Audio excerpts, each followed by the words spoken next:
In this video, I'm going to show you how to calculate the exact area bounded by a curve and two particular values of x. Okay, so before you start this example, please make sure that you go back and you read through this example problem that I posted to Blackboard. This is in part 2 of the notes. If you have not read through this example problem, please pause the video, go back, read through this example problem first, then come back and watch the video. Okay, so we're looking at the function of 6 plus x minus x squared, and we have boundary lines of x equals 1 and x equals 2. So the first thing we're going to want to do is go ahead and sketch a picture of the function. We have boundaries of x equals 1 and x equals 2. And when we plug in 1 for x, we get that f of x is equal to 6. When we plug in 2 for x, we get that f of x is equal to 4. And I know this is an upside down parabola, so I know I have a curve that's going to look something like this, and here I have two boundary lines. Okay, so that's our general area that we are looking for. We also know that in order to calculate this area, we want to take rectangles and we want to add up their areas. And we want to, in fact, take infinite number of rectangles. So that means we are going to take a limit of a sum. And our sum is going to be the sum of the area of all of these rectangles. So I'm going to label that as a sub I. And my i's are going to go from 1 to n. So one rectangle all the way up to n rectangles. And I want the number of rectangles to go to infinity.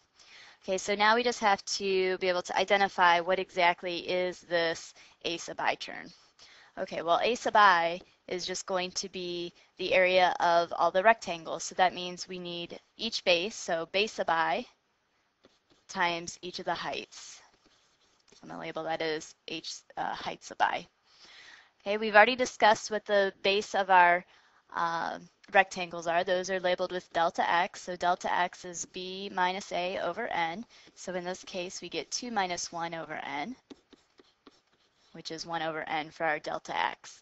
And our height of each of our rectangles is going to be f of a plus I times delta x, where a is just the left endpoint of our interval. So here it's when x is equal to 1. And then we just calculated delta x, so then we just have to take that delta x times I. So that means the height for this particular problem is going to be f evaluated at 1 plus I over n. So now if we go ahead and evaluate function f at 1 plus I over n, we're going to get 6 plus, in place of x, we put 1 plus I over n, minus x squared, so that's going to be minus the quantity 1 plus I over n squared.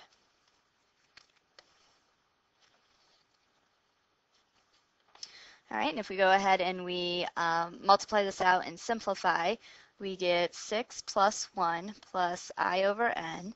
And then when we square this out, we get a minus 1 minus 2I over n and a minus I squared over n squared. And we can do a little bit of simplifying here, and we end up getting a, let's see here, 6 minus I over n minus I squared over n squared. Okay, so that is our height of our rectangles.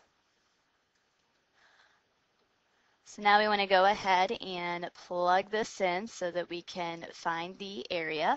So area is going to be equal to the limit as number of rectangles goes to infinity of the sum of all of our rectangles from 1 to n of, we just found out what our heights were.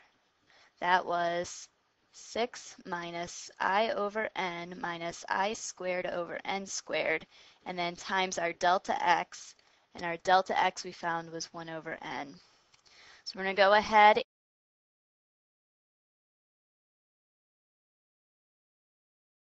and calculate the limit of a sum. We've done this a few times now. So next thing you want to do is go ahead and take this 1 over n, and we're going to distribute. And then I'm going to split up this into 3 separate sums. Okay, so when I do that, I get limit as n goes to infinity. For my first sum, I get 6 times 1 over n. I's go from 1 to n. And then I have a minus. I've got the sum of I over n times 1 over n, so that's going to be I over n squared. And then I have another minus. Oh, this one I goes from 1 to n. And then I have minus the sum. I's go from 1 to n. This one I have I squared over n squared times 1 over n. So that is I squared over n cubed. And now I see that I have 3 separate sums, but what I want to get is all my sums in terms of just i's so that I can rewrite using my I formulas. Okay, so next step, I'm pulling out everything except for the I terms. So I have limit as n goes to infinity. And in my first sum, I pull out 6 over n. Then I have times the sum of i's from 1 to n of just 1 is left over. My next one, I pull out 1 over n squared times the sum of my i's from 1 to n, and I is just left over. Minus, I pull out the 1 over n cubed times the sum. I goes from 1 to n, and I have left over I squared.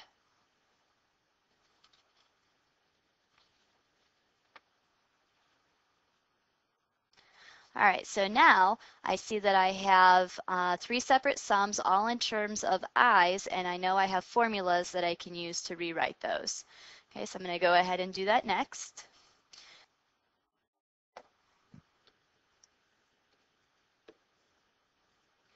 Okay, so I have limit as n goes to infinity. Of my first sum, I have the sum of just a constant. So I can replace that with 6 over n up front. Here, this is the same thing as 1 plus 1 plus 1 plus 1, so that's really just n minus 1 over n squared. Now I'm going to replace the sum of all i's. The sum of all i's is the same as n times n plus 1 over 2 minus 1 over n cubed times the sum of all I squareds. So the sum of all I squareds is n times n plus 1 times 2n plus 1 all over 6. All right, so now we just need to do some simplifying. So when I go through and I start out by canceling out any n's, so I have an n and an n here that will cancel. I have a n factored out from this term, and then I have an n squared here in the bottom, so that'll just leave me with 1n. In this third term, I have an n factored out, and then I have an n cubed here, so I'm going to make that an n squared. And looks like that is about it. So now I just want to rewrite this term so that I can divide everything term by term. So I just need to FOIL. That gives me 2n squared plus 3n plus 1. And now I'll go ahead and divide term by term. So doing that, I get the limit as n goes to infinity of 6 minus, okay, in my second term I have n divided by 2 times n. So that gives me just 1 over 2. And then I have 1 divided by 2n. And that's going to be a minus sign again because of the minus out front.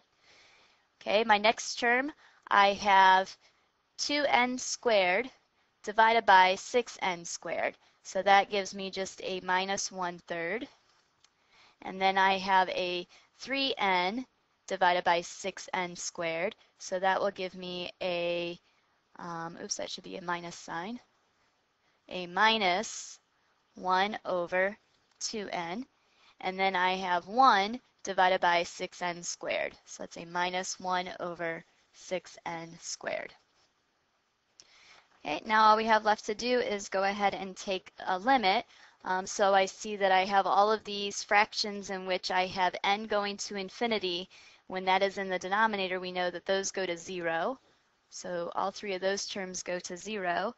And now I am left with just 6 minus 1/2 minus 1/3, And when I go and I evaluate that, I get, and actually let's call this approximately, because I'm going to round it, approximately 5.166, and the 6 is repeating. So that is how you calculate the bounded area and getting an exact answer by doing a limit of the sum.